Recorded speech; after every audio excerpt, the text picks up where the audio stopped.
are to remain at your station. Do not, I repeat, do not leave the skip. In this particular scene, we're finding Alina Starkov, played by Jessie May Lee, our protagonist, enter the fold, or the shadow fold, which is this sort of big bad of our show. The fold is a supernatural swath of darkness in the middle of a country. It divides this country and essentially blocks the eastern portion of it. The only way for the eastern part of this country to survive is to make expeditions through the fold and get resources and aid from its western part. But there are a number of expeditions that aren't going to make that crossing because there are monsters that live inside this space, and the monsters are called Volcra.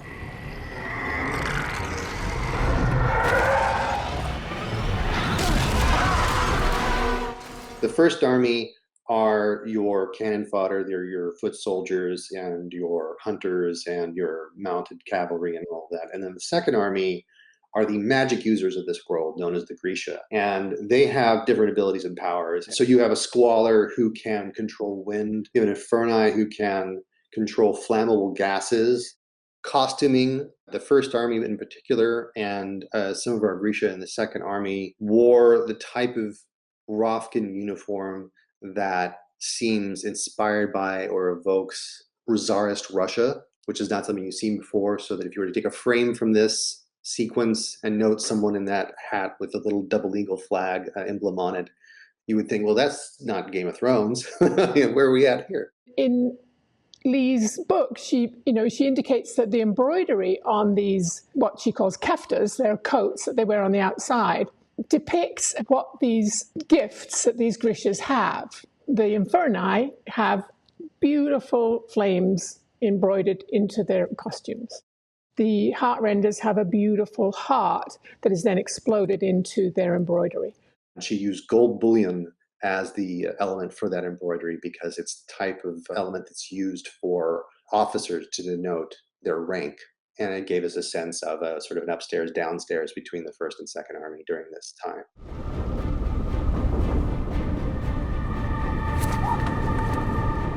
And it gave a sense of depth as well as texture to all this involved embroidery. And there is no machine that can put on this bullion embroidery. So all of this was done by hand in India. So each one was done individually. We wanted to express in this first entry into the Shadow Fold through Alina's POV. Her reaction going into the fold in the first place, she sort of scrunches up her face and holds her breath and closes her eyes. She is full of dread and anxiety, and we don't know what to expect, neither does she. And then once we're inside, it was important for us to set the table for the tension that was to slowly rise throughout that sequence until it turned into total chaos.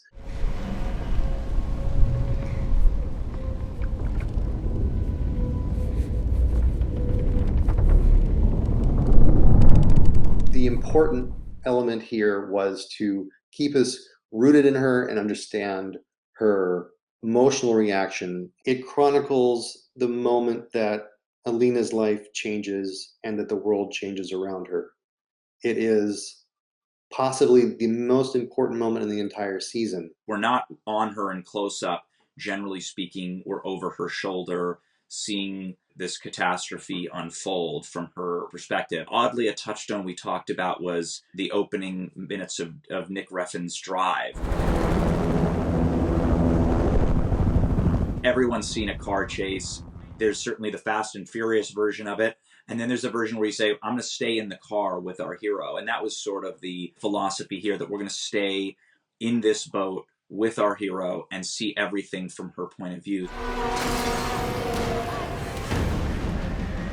Hopefully it feels as terrifying to the viewer as it does to Alina, who is really ill-equipped to handle the horrors of the fold.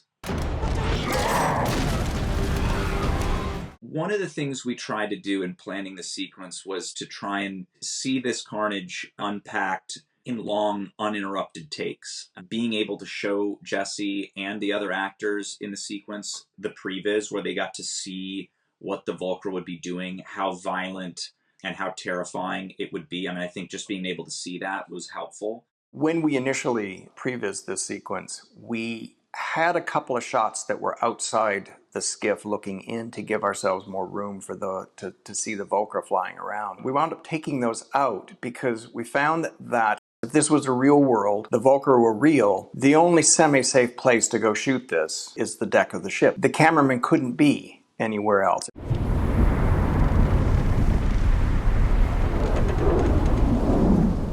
Initially, the concept for the inside of the fold was just desolation, just bare, essentially scorched earth. The more we thought about that, however, it didn't give us anything for the skiff to move past. We decided maybe we should put skiff wrecks and so forth in there. That led to trees so that we could have some sense of movement. We didn't want it to feel dreamlike. We wanted to feel like you were traveling through this bizarre storm system that may exist, on another planet and certainly exists in that world. There is very little light here. I mean, that is obviously a byproduct of just what we thought the fold would look like if you were to enter it. And that the light was not directional, wasn't shaped from any specific side. What that did do for us was, I think, create an environment that felt really mysterious. You never knew exactly where the threat was going to come from. And it was also a little bit akin to being on a boat at sea and you're being attacked by sharks. You're really in their domain. In this case, you're in the Volcra's domain.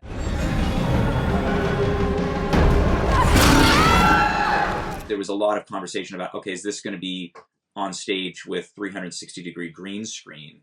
And the decision was made to actually, no, we're just going to drop blacks around the edges of the stage and just literally see into nothing. What that allowed us to do was not have to deal with the green spill that you get a lot of times from a lot of green screen. We didn't want it to ever feel sort of modern or digital. The main reason for thinking about not shooting this as a green screen sequence is, A, that means that all of the edges around our actors are real edges. There's also a lot of shots where everything is in camera. We didn't have to augment or add anything, which again, if there was green screen, anytime you clipped even a little piece of green, you'd have to touch that shot. And this allowed us to not have to do that.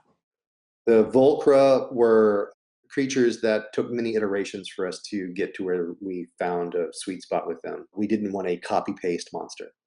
And that is when you get a sense that someone just found the right model and just duplicated it for every time. So we came up with various sizes and then color patterns and then disfigurements and wounds on these various creatures. So they all had individual characteristics. And there was even a couple of young versions, so that they were like almost smaller bat-like ones that flew around in that space.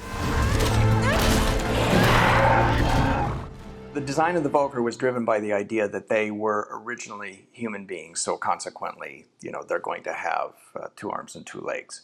The wings are actually extended hands. The finger bones extend out. There's a tendency in creature design to want to make them muscular, to make them look like Arnold Schwarzenegger with wings, which for something that flies makes absolutely no sense. We made the legs and the bones of the arms as spindly as we could get away with, but then leaving enough musculature in the thighs and the calves and in the feet that it can pick people up. The Volcra's wingspan is really big.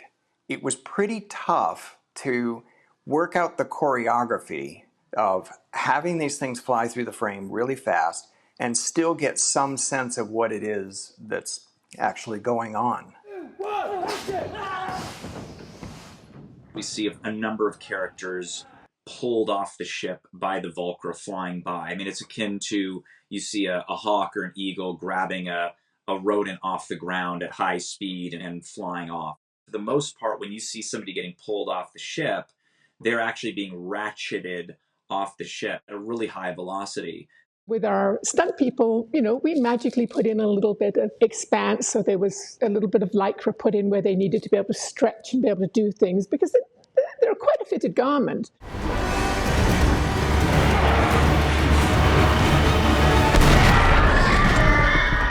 The scene ends at a pivotal moment where we get a sense something miraculous has happened with Alina. There's a line that Mal says to her at the very end. I'll meet you at the meadow. It's a line from the books.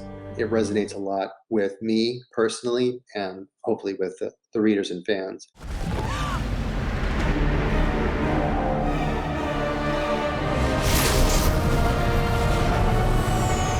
We actually shot bits of that 3 times because we were working out how to do it. We wanted to hollow Jessie out and put a light inside her, but she wouldn't let us. So we had to figure out how to bounce enough light off of her to basically light her from every direction so that she was shadowless. We knew that it was going to be difficult for lighting, so we reproduced her uniform 100% in an ivory version so that when they were blasting her with light, they weren't trying to blast it against an olive green uniform. So that was, an extra little trick. I saw a rough assembly 2 months after we had shot that sequence, and I remember taking a breath at the end of it going, wow, if we don't mess this up, we have a show.